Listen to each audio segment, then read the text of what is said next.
It's really wonderful to be with you. Thank you for that marvelous introduction.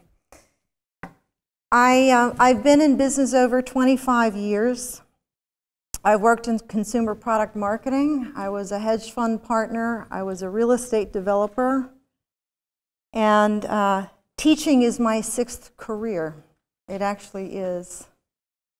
And one of the things that I've learned along the Yellow Brick Road is that we live in a very special place and time. I think you know that. My grandmother was born in the hills of Greece, and she couldn't read or write. And she raised 4 children in the height of the Depression in the United States, in the Bronx. It was a bit of a culture shock to go from the farm to the inner city, which is where she raised her children. And it would have been inconceivable to her that her grandchild not only went to college, teaches college. There are very, very few places in this world where your destiny and mine is not determined by our progeny, by who we were born to. I have a student, and he's very smart, and he's very talented, and you'd love him. He's an easy, good friend, a man of great character. His name is Nick. And his dad drives a truck for a living, and his mama is a home care nurse. And he has great dreams like you all do. And I know that he's always looking over his shoulder somehow and looking at his background as his identity. And one of the great freedoms that we have at the King's College is we can remind students of what their true identity is in their Creator. And that takes off all of the limitations, and it opens up their future in ways they never, ever could have dreamed of. And I turned to Nick and I said, I want you to hear me, really hear me, that you have a destiny, and it's a great destiny. And your parents have given you life, and they've given you character, and they've given you a foundation. But your future will be very different than theirs, and it will be a wonderful future. So I have the privilege of doing that over and over again, every day, every semester. I teach principles of management and organization. Why? Because the world needs it. But also I teach introduction to marketing, which is the beginning of the business cycle. It's an important discipline to have and to know well. And if you know how to do this, you will get a job, and you will never be out of a job, because you initiate that profitability that helps companies thrive and keeps them viable. But more importantly than that, I'm here to talk to you about entrepreneurship, small business, what it is and why it's important. You know, there's a lot of spin. Can I walk around? If I walk around, can you hear me? Is that right? I'm wired. Ooh, feels good. Okay. One of the things I think is really important is that we are clear on definitions of terminology, because a lot of terms have been hijacked in the last 20 years. So Professor Ellis talked about capitalism. And if you just simply say the word capitalism in certain populations, people think that that's a very charged word, and all it really is a system of exchange. It is a marketplace of exchange, products or services for compensation. That's all it really is. But capitalism, like anything else, can be corrupted. We're very creative, we human beings, yes? We can take great things and we can really corrupt them, or we can take these neutral things and we can use them for good. We can use them as a source for good. So part of what I talk about in management is this idea of truth and grace.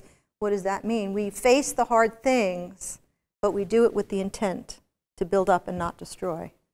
Right? We don't walk away from those difficult conversations, or from people who aren't functioning well, or from businesses that are failing. We face them, which I had to do when I was at Citibank, by the way, a $130 million business I was running that was going down the tubes really fast, and had a group of employees, and I got them together, and I said, there's bad news and there's good news. The bad news is we're going bankrupt. The good news is anything we do has to be an improvement. And that business went from bottom of the heap, going bankrupt, to number 3 in the entire Eastern Seaboard in 6 months. And that doesn't happen by accident. But what happens when you take something that is broken and you find the kernels of possibility there, when you speak to somebody who maybe just has an ordinary background and say, I believe in you, I know what you're capable of doing, and you engage them in the story, and you bring out the best in them and you encourage them, and you correct them because it's both, all of a sudden you will see ordinary people do extraordinary things. That's what we have the potential to do as business people. And I don't think business is the do-all and be-all, but I do believe that it is a big part of the engine for human flourishing. I do believe that small business, even though it is, they may be small in size, they are not insignificant in the aggregate. So don't let that qualifier small throw you. Small businesses in the United States generate about 65% of our gross domestic product. They generate 80% of new jobs. And despite what some of our legislators have said, businesses do create jobs. And they create them for one very important reason, because they serve customers, and as they do that well, there's a greater amount of work that has to occur, and as that work begins to grow, that body of work begins to grow, we need more hands on deck to get the job done. And that's where jobs come from. They do not fall from the air. And government does not create jobs because they have to pay for those jobs. They pay for those jobs by taxing businesses and individuals that eventually they can pay for those jobs. But ultimately, it begins with the engine of the economy, which is the entrepreneur, the businesses that start with an idea. So I just came back from Silicon Valley at an Intuit conference. And I don't know, how many people know Intuit, the company? Yeah, the software company that sells accounting software? Well, Scott Cook started Intuit, the way they say it on the West Coast, and he was watching his wife try to balance her checkbook 25 years ago. And she was really struggling. And he said, there's just got to be a better way. He said, so we're going to find a way. And he is a software developer, and he developed some very simple software for her to balance her checkbook. And so here we are, 25 years and a few $1 billion later. We have the foundation for small business vitality. There are 55 million users worldwide of QuickBooks software. I don't know about you, but I think that's pretty astonishing.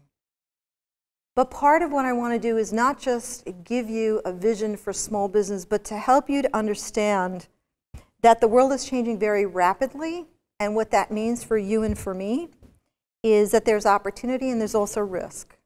So the opportunity is that by the year 2020, which sounds like it's far away, but it really is not, it's only, what, 6 years away, 5.5 years away? 40% of the employable US population will be solopreneurs. You know what a solopreneur is? A solopreneur is somebody that's in business for themselves. Yeah? 40%, almost half the population. That's the interesting news. So if you're taking coursework in entrepreneurship, you're taking coursework in marketing, you're taking coursework in accounting, those are the building blocks to be a successful entrepreneur. And I encourage you to take those courses very seriously because they will help you. But the bad news, the risk in that is that the failure rates among small business owners is very, very high. And I'm sure this is not new news to you. But I was just interviewed recently by a guy named Jim Blasingame who has a radio show, and he's in 40 major markets in the United States. And he said something to me that was very bone-chilling. He said 50% of small business owners would go bankrupt within the first 6 years of operation, 5 years of operation. Now it's 4 years. The other thing he said was we are replacing those businesses a lot more slowly. In fact, there are 30% fewer businesses that are being initiated and started. So we're failing faster and we're replacing them more slowly, which means that our small business base is starting to erode. That's the bad news. The good news is it doesn't have to be like that. So what your generation is going to help us do is to change the odds of the future. And one of the things that I did about 7, 8 years ago is I was teaching a seminar for small businesses because my heart is to see them flourish. Because when a small business flourishes, guess what happens? The household flourishes, the marriages flourish, the kids have a better future, better opportunity. So the small business becomes the engine for all of that. So I was giving a series of seminars, and they were called I Hate Numbers, Accounting for the Number Phobic. And anybody who's phobic is frightened of something. Because what I began to realize as a facilitator at the Levin Institute is, you know, there's a lot of energy in the sexy startup space, right? There's lean startups, and there's Shark Tank, and, you know, and all these business plan competitions. But who's working with the people who've been at it for 5 years or 10 years, who are working really hard, they're in the trenches, they can barely pay the bills, they're in too deep in debt to get out, but they're not where they need to be, and the dream is starting to fade. So if you took a look at that lovely picture that is on the handout that you have, that wonderful handout that was done by the Helm Center, that was done by a lady in Ohio. I called her up, her name is Denise Sitzman, and I was desperate. I said, Dee, I need you to make me look like Diane Sawyer. Can you do that? So she said, sure, come on out. So she took photographs, they were great, we're having coffee. I said, so, how's the business going? And she started to cry, and this is a bad answer. So I said, what's going on? And she said, well, I'm at this 19 years. 19 years. I've been at this and I can't make any money. I don't have anything to show for it at the end of the day. And I said, that's not all right. I just can't sit on the sidelines and watch that go down. Because if the marketplace is telling you that you're wonderful at what you do, and you are, then why on earth can't you make money doing this? And oh, by the way, profits are not evil. Can we please talk about this? Profits are necessary and profits are fair, because all of these businesses are taking risk. And if you're taking risk, you need to get compensated for that. And if we are in a free market where you can choose to buy or not buy, that is the ideal circumstance where these businesses get to survive based on who? Based on our decisions to buy or not buy from them, the end users. Not somebody that sits in an ivory tower 1,000 miles away. But it's the customer that decides it's the final arbiter. Doesn't that make the most sense? So I sat down with her and I said, okay, let's take a look at this.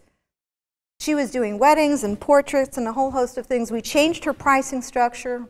We changed how she spent her time. And I said, I don't know where you're going to be 6 months from now. This was last summer. But if you follow this plan, you're going to be in a much better place than you are right now. And she called me up last December in the middle of the month, crying but with tears of joy. She said, I have $7,500 in the bag. I have never had that. And it changed her life, and it changed her future. So why do we care about entrepreneurship? Entrepreneurship, you know what entrepreneurship really means? You know what the word really means? It means to begin something. It's not much more sophisticated than that. It means to begin something new. And you can be an entrepreneur on your own and start your own business. Or you can be an intrapreneur, somebody who is very creative inside an organization and find new opportunities, find new ways of doing things. We did that at Citibank all the time. That's how I turned around that business that was failing. But I want to encourage you to open up your eyes and ears and to listen to what's going on around you and find a new way to do something. So when I was in Silicon Valley, the guy who started Cliff Bars, you know Cliff Bars? You know it? CLIF? Yeah, they started just a few years ago. He's a very avid runner, hiker, biker, and he said, I couldn't find a bar that could satisfy me, that tasted good, and that had the low sugars that I really needed. And so we decided we were going to break the whole market and do something completely different. And so they did. And I want you to think about something else. When you do start something new, there are gradations between bankruptcy and billionaire. Don't think because you're not a billionaire in the first 10 years you're out of school that you're a failure. It doesn't work like that. If you have a new idea, if you're inside an organization, test it first. Just test it and see. Get customer feedback. Get feedback within the organization. Get feedback from people in your industry. Does it work? Does it make sense? How can we make it better? How can we make it faster, cheaper, more fun, more interesting? How can we bless somebody more quickly, more thoroughly? Ask those questions, and you will be surprised at what you find. So I have had the privilege of working with thousands of small business owners over the last 15 years. And I took a poll. I panel moderate for the New York Times Small Business Summit Conference, and I took a poll. And I asked a simple question: true or false, a P&L and a net income statement are the same thing? And less than 1% of the people knew that that was a true statement. So it occurred to me that if that was true, that the level of, the lack of understanding was so deep and so profound that if we could change that, instead of spending time in the sexy startup space, instead of spending time in marketing and social media, if we could build a foundation underneath these businesses by teaching these business owners how to read their financial statements, which doesn't sound very interesting, but it's really interesting when you start making money, that maybe, just maybe, we could turn around what was going on in their businesses and we could give them a future and a hope. So I've worked with 300 businesses that would have gone bankrupt that are now flourishing with what is now captured in my book, Accounting for the Numberphobic. But it was very interesting. 7 years ago, when I started talking to some women's business organizations, I asked them if I could speak in the morning. They get together for coffee. I said, can I talk? And they said, sure. What do you want to talk about? I said, I want to talk about accounting for the numberphobic. And they said, oh, nobody will be there. Nobody wants to talk about that topic. I said, that's fine. 2 days before I gave the talk, we hit fire code restrictions, because everybody looked at that who was running a small business and they said, you know what, I need to be there, I need to understand this stuff. So I took all of the learnings that we used both in those seminars, in that talk, and I put this book together, and it's really part of a movement. And the movement is to double the survival rate of small businesses in the United States. Because I don't know about you, but a 50% failure rate is not okay. And the truth is, if we're really thinking people, right, instead of starting small business, what we should really do, if those failure rates are inevitable, is we should kind of take the money that we're using in startup and we should go to Atlantic City and we should just blow it on, you know, the poker table and have a cheap meal and a free show, right? Or maybe there's something else that's more important going on here. How many people do you think, how many people in the audience would like to start a small business, do you think?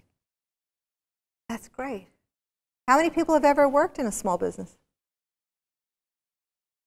Good for you. Good for you.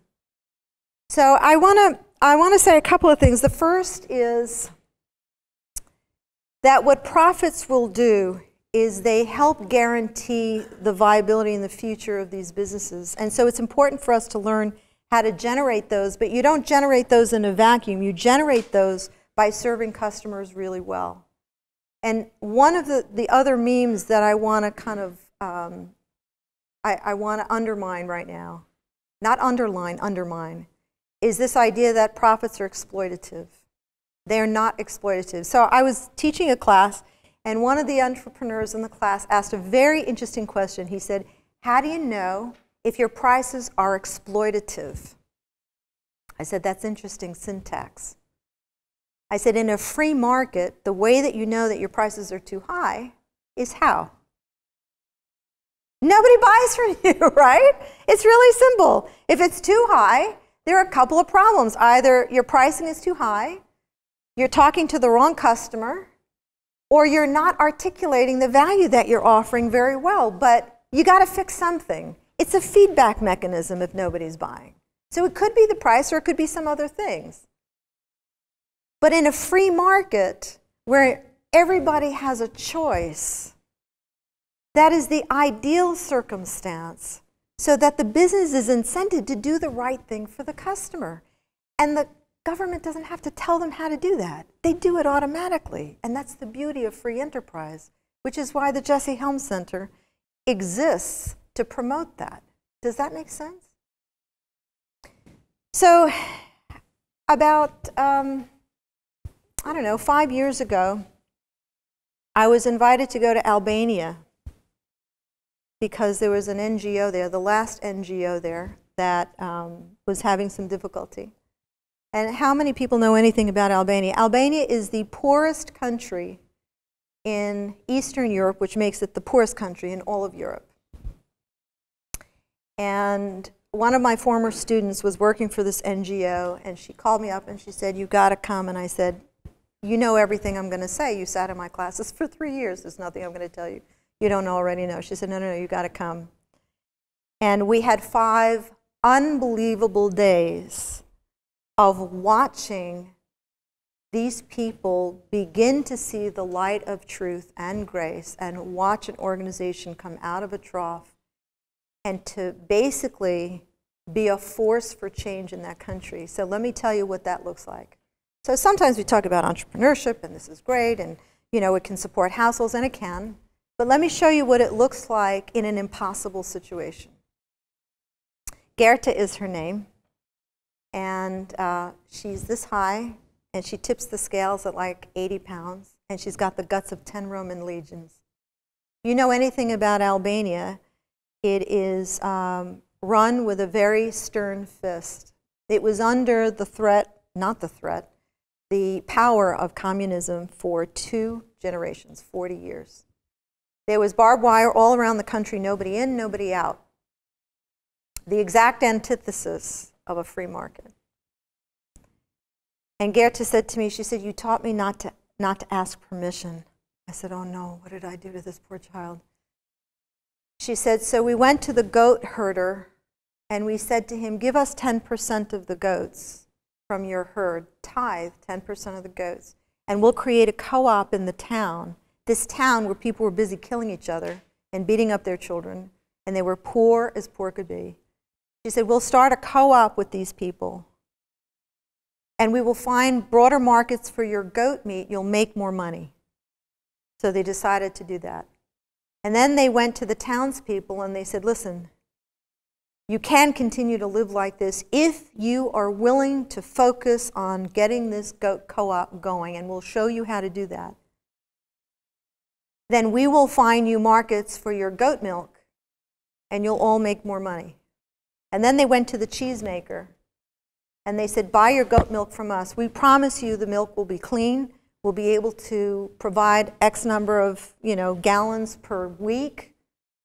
And then we will find you broader markets for your cheese, and you'll make more money." So the people in the town decided that they were going to lay down their arms and focus now on doing something that was going to help sustain them. And they did.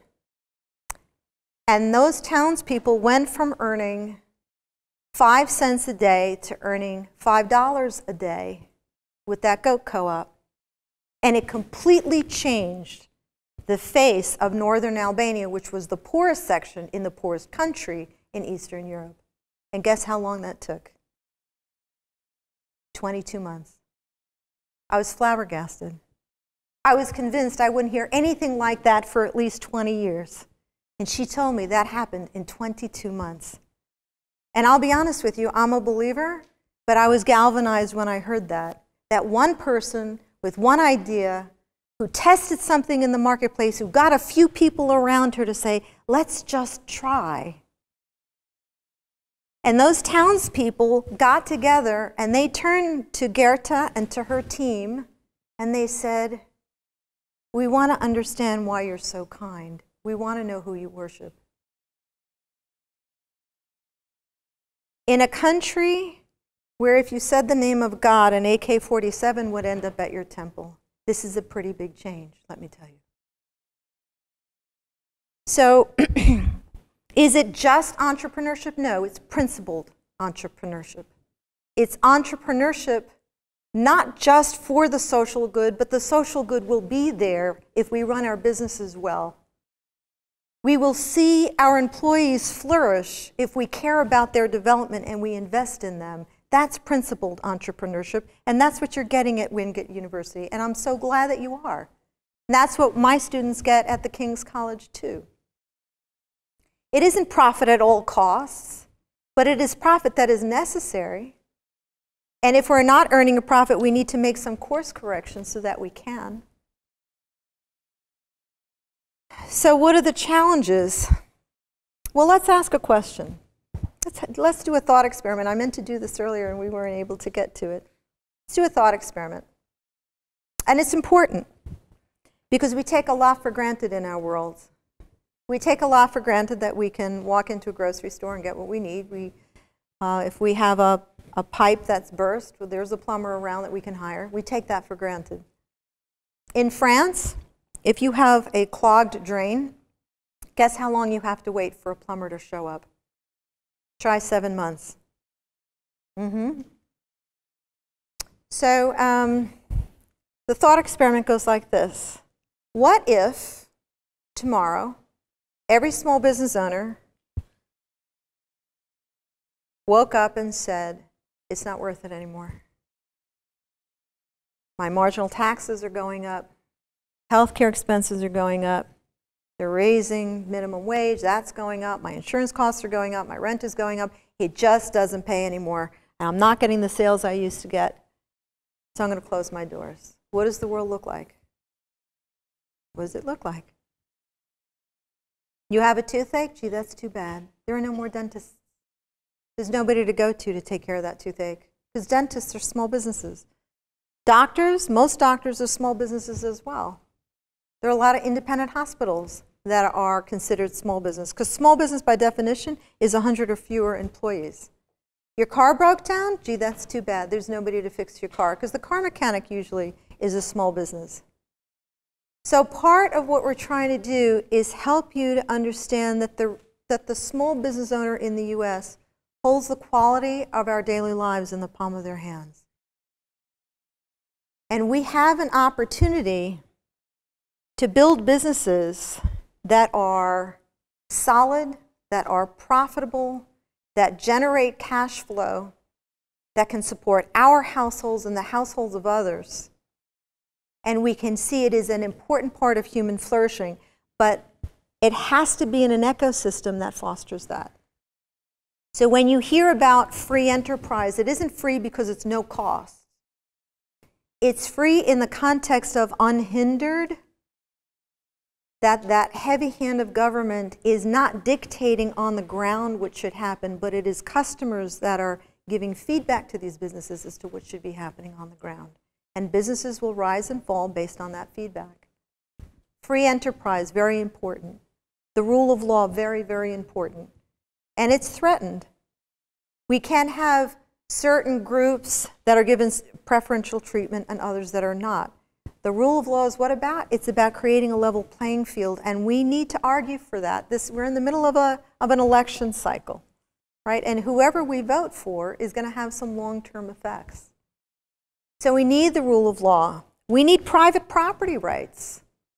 This is a novel concept, by the way, private property rights. Don't think that this is a given. You cannot own land in London. Did you know that? There is no land for sale ever. There are a few families that received land from the Crown a few hundred years ago, and they still maintain ownership. If you want to buy an apartment, you don't actually buy it, you lease it for 99 years. You don't actually own it, ever. But you own property in this country. You can own property in the UK and other places. But this idea of private property rights, that you can take title to something, means that you can actually convey it. You can actually sell it at some point in the future if you want to do that. You have the freedom to do that. So private property rights are very important, and we need to protect those. And any politician who says it's not important is not telling you the truth, because it is. Confiscation is not part of our heritage, but I want to give you one other thing that's important to remember. You know, Entrepreneurship, new business formation, that's part of our heritage. I mean, this whole country was a startup. Think about that. If you have never read the letters of Abigail Adams to John Adams in the very, very early stages of the Continental Congress in the 18th century, I encourage you to read them. There's a wonderful book, and it's just a compilation of their letters to each other. So, of course, the revolution started why? Anybody remember? Taxes. Yeah, we revolted against the crown because of oppressive taxes. So please let's not us go back to where we were by our own hand. But at any rate, in those letters, she's complaining about what's happening. They're in war, and there's a lot of deprivation, and there is no provisions and coffee, and the kids are sick, and the bombs are going up. This is a really desperate time. And then he says, honey, I'm sorry you're going through all that. I'm sorry I'm so far away in Philadelphia. He said, but let me tell you what's happening in the Continental Congress. He said, we have to protect 1,500 miles of borders. We have to negotiate with 53 tribes of Indians. We've got to raise a standing army with farmers who have no idea how to defend themselves. We have to create a navy from scratch.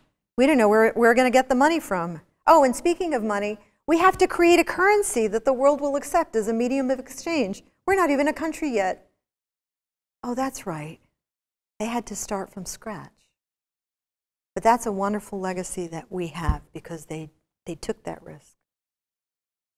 So what I hope that you will remember is that we are at an historic moment in time.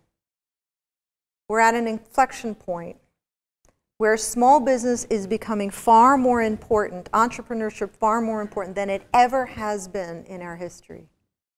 And you're going to lead the charge. And you have every opportunity to be far more successful than your forebears if your focus is in the right place. And this is a wonderful, wonderful place to start, right here.